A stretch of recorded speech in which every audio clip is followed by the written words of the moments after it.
దేవుని కోసం, ఆయన ప్రజల కోసం వారు చేసే శ్రమను బట్టి వారిని గౌరవించాలి అన్నాడు కదా.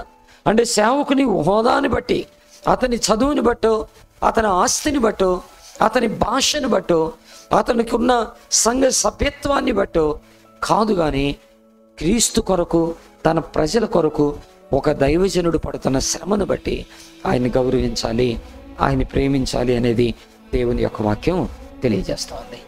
మిమ్మల్ని పెంచే కాపరిని మాత్రమే కాదు, దేవుని పక్షాన పనిచేస్తున్న ప్రతి దైవజనుడిని.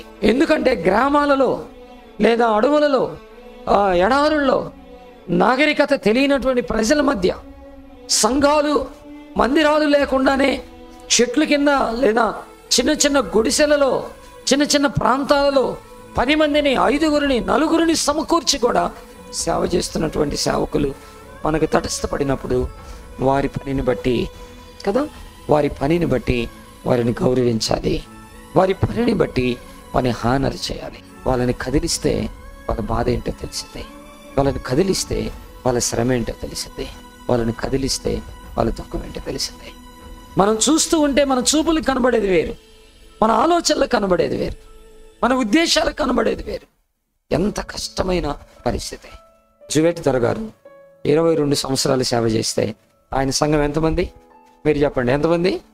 జస్ట్ 8 మెంబర్స్, 8 మంది. 22 సంవత్సరాలు సేవ చేస్తే 8 మంది ఆయన సంఘం. ఆ 8 మంది కోసము అమెరికా దేశాన్ని వదిలేశాడు.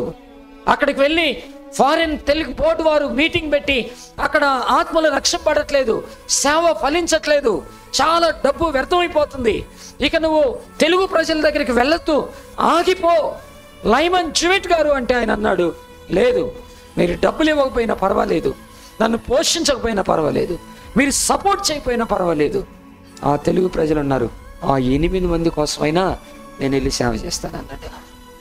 వింటున్నారండి మాటలు? అందుకే నేను అంటాను, respect and honour your pastor.